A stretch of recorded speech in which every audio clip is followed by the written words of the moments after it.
হে সমস্ত জগতবাসী, আজ আমি শামীম আলী চিশতি আপনাদের সামনে কিছু আলোচনা নিয়ে আসলাম। আর এই আলোচনাটি একটু ব্যতিক্রম হবে ইনশাআল্লাহ। সেটি হলো কি, যে আমরা এই বাংলাদেশে বা বিদেশে বিভিন্ন জায়গাতে আমরা একটা কথা শুনে থাকি যে আমি মরণকালে ডোলবাঁশি বাজাই। আচ্ছা, মরণকালে ডোলবাঁশি কেন বাজাবে? এটা তারা কোথা থেকে পেল? শরীয়ত একজন মানুষ যখন মারা যায়, সে একজন সাধারণ মানুষ, শরীয়তের কোনো মানুষ যখন মারা যায়, তখন তার জন্য কি করা হয়? কোরআন শরীফ পাঠ করা হয়, যে আল্লাহর বাণীগুলো পাঠ করতেছে। তাহলে একজন তরিকতের মারেফতের লোক যখন ইন্তেকাল করে, তাহলে তখন দেখা যায় কি, সেই মানুষটা মারা যাওয়ার পরে একদল লোক জিকির করে। আচ্ছা, কোনো কোনো মানুষ এমনিতেই জিকির করে, দাঁড়ায়া জিকির করে, বসে জিকির করে, হাঁটা অবস্থায় জিকির করে। এভাবে জিকির করলেও তো আল্লাহ শোনে। তাহলে কিছু কিছু গানে কিছু কিছু বিষয়ে শোনা যায় যে আমি মরণকালে ডোলবাঁশি বাজাই। সারা জীবন সাধনা করলো, অনেক ত্যাগ করলো, মানুষ তাকে কত ঘৃণা দিয়ে কথা বলল, কত মানুষ তাকে ভণ্ড বলল, কিন্তু তিনি মৃত্যুর আগে বলে গেলেন যে আমি মরণকালে ডোলবাঁশি বাজাই। এই যে কথা, আসলে এটা কেন? জিকির করলেও হয়, কোরআন পাঠ করলেও হয়, তবে এখানে কেন এটা করা হলো যে মানুষ এ কথা কেন বলল যে আমি মরণকালে ডোলবাঁশি বাজাইও? তো আমি মরণকালে ডোলবাঁশি বাজাইও এই কথাটা যে বলা হলো, এর মাহিত্য কি? এটা কেন করে? আর তিনি একজন আউলিয়া মানুষ। পৃথিবীতে দেখা গেছে ওই ব্যক্তিটা কাউকে কিছু বলে দিয়েছে, হয়ে গেছে। কাউকে কিছু বলে দিয়ে গেল, যাও তোমার এটা হবে, হয়ে গেছে। কাউকে বলল, যাও তোমার এই সমস্যার সমাধান হয়ে যাবে। পৃথিবীতে বেঁচে থাকাকালীন এই লোকটা কিছু বলে, তা হয়ে গেছে।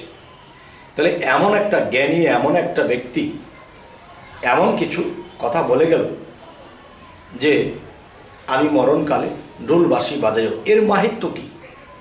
কিন্তু দেখা যায় অনেক মানুষ এরকম গান গেয়ে মামলা খেয়ে গেছে, এরকম কিছু কথা বলে মামলা খেয়ে গেছে। তাহলে এর মূল মাহিত্যটা আজকে আপনাদেরকে আমি তুলে ধরার চেষ্টা করব ইনশাআল্লাহ।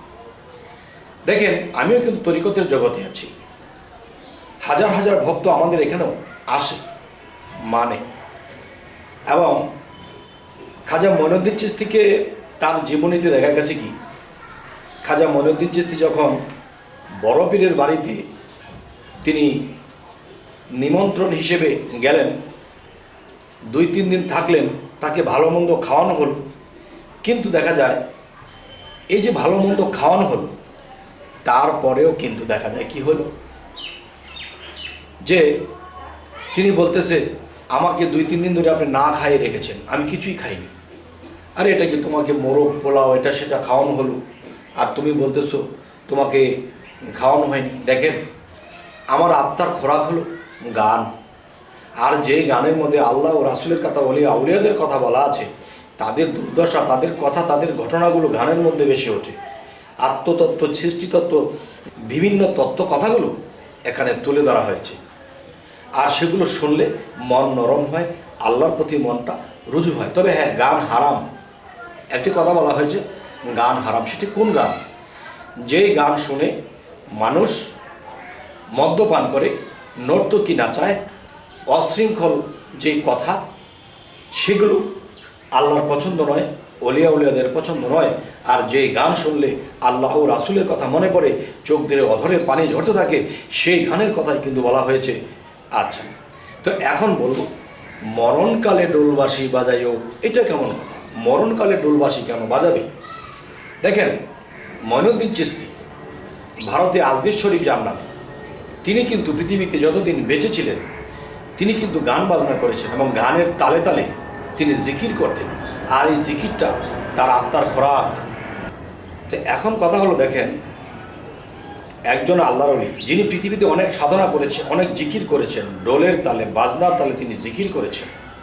দেখবেন একটা মানুষ জিকির করতে চায় না বা জিকির তার মুখে আসে না, যখন বাজনার তাল পেয়েছে সেই তালে তালে আল্লাহ আল্লাহ নামের জিকির করেছে।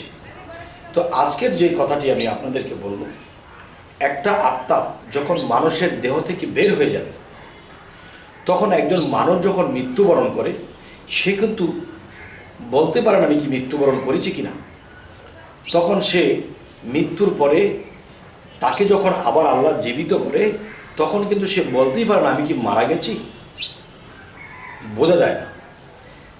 তা আমার কথা হলো, পৃথিবীতে যেই ধরনের আচরণ, যে ধরনের জ্ঞান বিবেক বুদ্ধি যেভাবে যে চলবে, ঠিক তাকে যখন আল্লাহ আবার জীবিত করবে, তখন জীবিত হওয়ার পরে সে বলবে কি কিরে, সে যে মারা গেছে তার নিজেরই বিশ্বাস হয় না, কিন্তু তার লাশটা সে নিজেই দেখতে পায়, সেই আত্মাটা সেই লাশটা দেখতে পায়।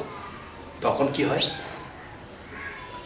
তখন তার কানে যখন সেই আল্লাহ নামের বাজনা বাজতেছে, সেই আল্লাহ নামের জিকির হচ্ছে, তখন সেই আত্মাটা সেই লাশের পাশে থাকলেও সেই আত্মাটা নিজেই জিকির করতে থাকে, আল্লাহ আল্লাহ নামের জিকির করতে থাকে। তাহলে দুনিয়াতে সে যেভাবে জিকির করত, যেভাবে বাজনার তালে জিকির করত, সে মৃত্যুর পরেও সেই বাজনা যখন তার কানে যাচ্ছে এবং সেই বাজনার মধ্যে আল্লাহ নামের জিকির সে শুনতে পাচ্ছে এবং সেই জিকির নিজেও সেই আত্মাটি করতে থাকে।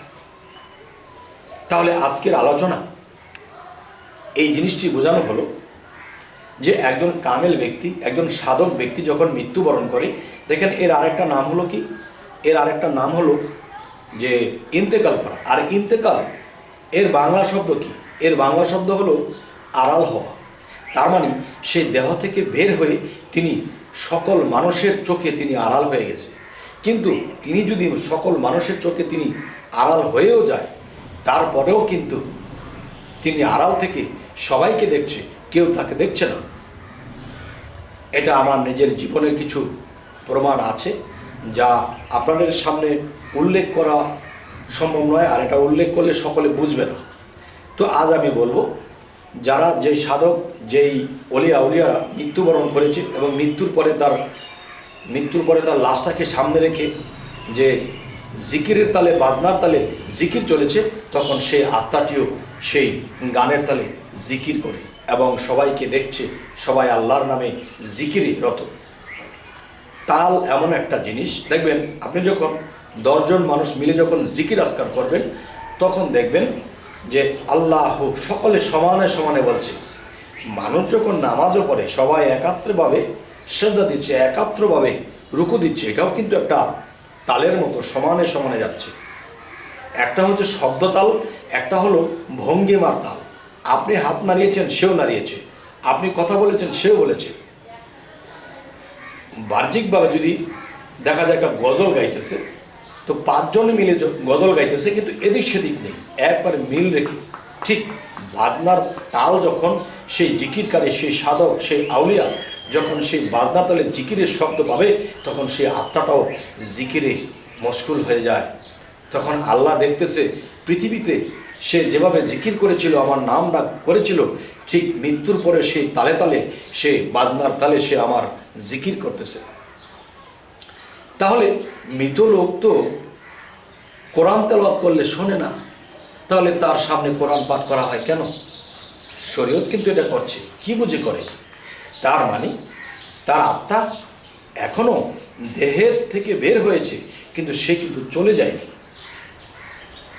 সে কিন্তু আশেপাশে আছে এবং সে দেখতেছে কে কাঁদছে, কে কি করতেছে, সমস্ত কিছু দেখতে পাচ্ছে। তাই আমি বলবো, হে সমস্ত জগতবাসী, যে মরণকালে ডোলবাসী বাজায়ও, এটা কিন্তু সকল লোকে বলে না। যারা খাজা মঈনুদ্দিন চিশতির অনুসরণ করেছে এবং তিনি বাজনার তালে জিকির করতেন, তিনি জিকির করতে করতে বেহাল হয়ে যেতেন, তার মাথায় পানি দিয়ে তাকে জাগ্রত করতে। তার মানে আল্লাহর নামে তিনি জিকিরে তিনি ফানাফিল্লা হয়ে যেতেন। আর একটি কথা আছে, প্রেমের মানুষ বলে তারে পিঞ্জর হতে ছেড়ে গিয়া ঘুরে আবার আসতে পারে, এই দমের কোঠায় চাবি দিয়া হাস্তিকে নেস্তি করিয়া ফানাফিল্লার হালে গিয়া শ্রীকলা নগরে, এই পরম বন্ধুর হবে দেখা বর্জক শহরে। এ মরা হইয়া ধরছে যেজন লাভ পাইয়াছে অধরারে, এবার সুলতান নাসিরা মোকামে জলি এবং খফি দুয়ের শনে, গেলে দেখতে পাবে ধ্যানে মসজিদকে নজরে।